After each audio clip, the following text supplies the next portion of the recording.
Hello, welcome back. I am doing my first YouTube ranking. Today I'm going to be jumping into Paul Thomas Anderson's movies. He's got 9 movies with a 10th on the way. He's definitely one of my favorite directors, if not my favorite, but that changes depending on the daily, depending on the hour. When the new Paul Thomas Anderson movie drops, I will update this and I will let you guys know where it stands. But today we're going to be talking about his other 9 films and seeing where I stand with those and which ones I like, which ones I don't, and, well, actually, I don't really dislike any of his movies, but which ones I love and which ones I like, I guess is the better way of saying it.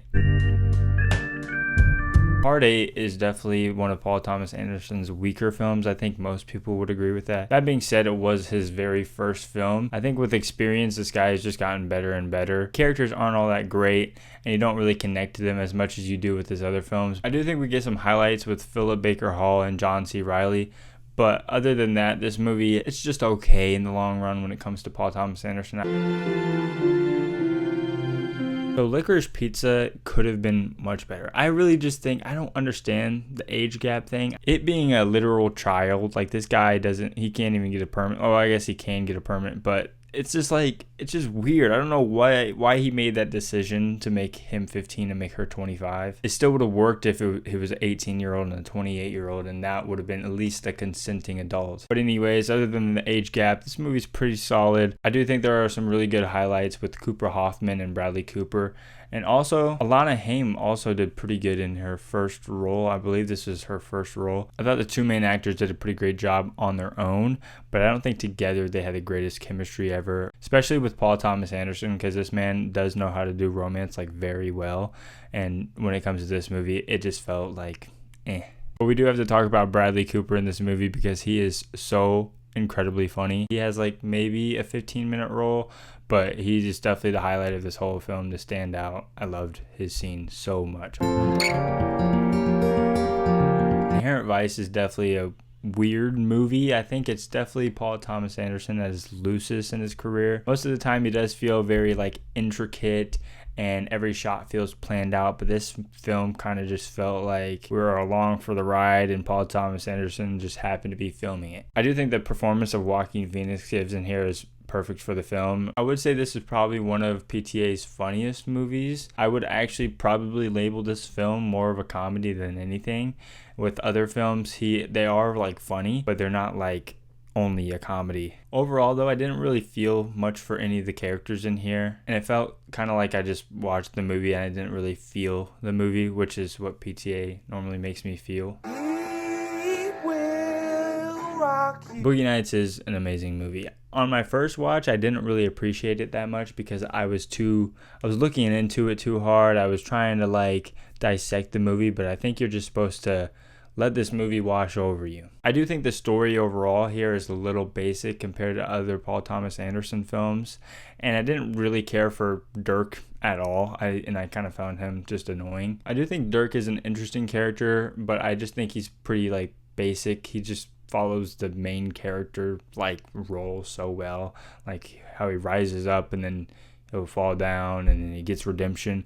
I think that was kind of aggravating a little bit. But other than that, that's really my only complaint with this movie. But this movie was definitely saved by people like Julianne Moore, Philip Seymour Hoffman, William H. Macy. I didn't really think this movie had a lot of heart overall, but then I watched the last 10 minutes and it was really heartfelt and kind of sad. And I really enjoyed that last part of the movie, and I think that wrapped up the movie perfectly.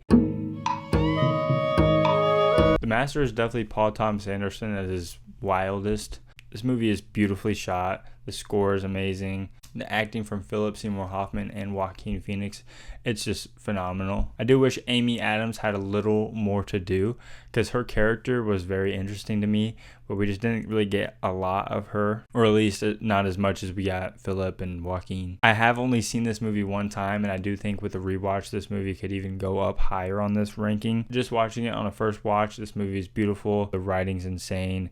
I loved it from beginning to end. It's definitely one of Paul Thomas Anderson's weirdest movies, but I appreciated that a little more than I expected.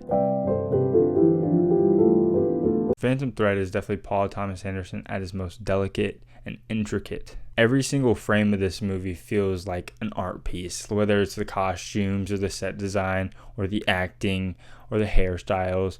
It's just insane. This movie is beautifully made from beginning to end. The story overall is really great too. I really love Alma's story overall. Vicky Krieps did an amazing job, and they had great chemistry together, her and Daniel Day-Lewis. The car scene in this movie is one of the best shots I've ever seen. I did have to rewatch this movie to fully appreciate it, because the first time I kind of didn't grasp it fully. It's definitely not a traditional romantic movie, and that's why I think I really do love it. This movie knows to create tension very well between all the characters, especially when it comes to Alma and Reynolds, but just seeing how they interact with different people and how they interact with each other. You just never really know what's going to go down between them two, and I really liked that. I do think this top 4 could change on the day, honestly. I really love Phantom Thread. I really love the last 3 left here, and any of them could be moved around and switched around to number 1. Well, my number 1 is pretty set in stone, but any of them 2 to 4 can be switched around.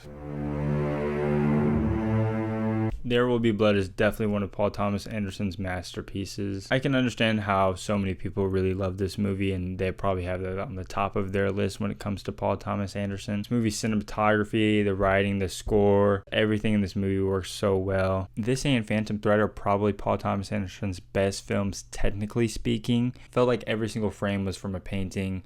It was like the costumes were beautiful, the acting was wonderful. Everything in this movie worked from beginning to end.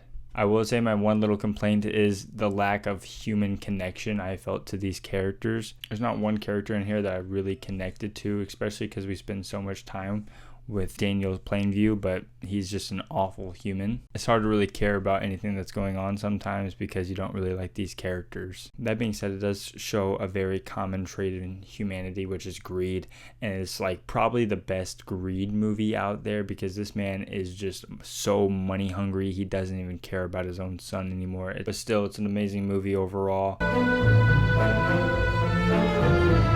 Magnolia is so good. This movie is 3 hours long, but it completely flies by. It's an anthology film, so it's told with different perspectives, obviously, and I think that just makes it so fun and fresh. You only get a few minutes per person in each scene, and that can kind of suck because you get so invested into a character and then it switches to another character, but then you realize you're just as invested into this character as you were into the previous one, and you're like, oh my god, I'm glad we're back here. I think cutting away, like let's say some happy scene is going on and then it cuts away to a sad scene, it could be kind of jarring.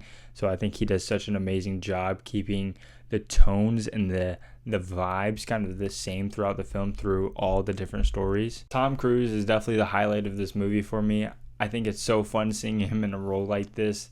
I knew from his first scene that he was going to be giving a great performance, but I did not expect this man to make me tear up. To have it all lead into one ginormous ending that changes your whole perspective of the whole movie and you makes you want to rewatch it immediately, and to also have an insane ending that they were also hinting to the whole time. It's just one of the most impressive films I've ever seen.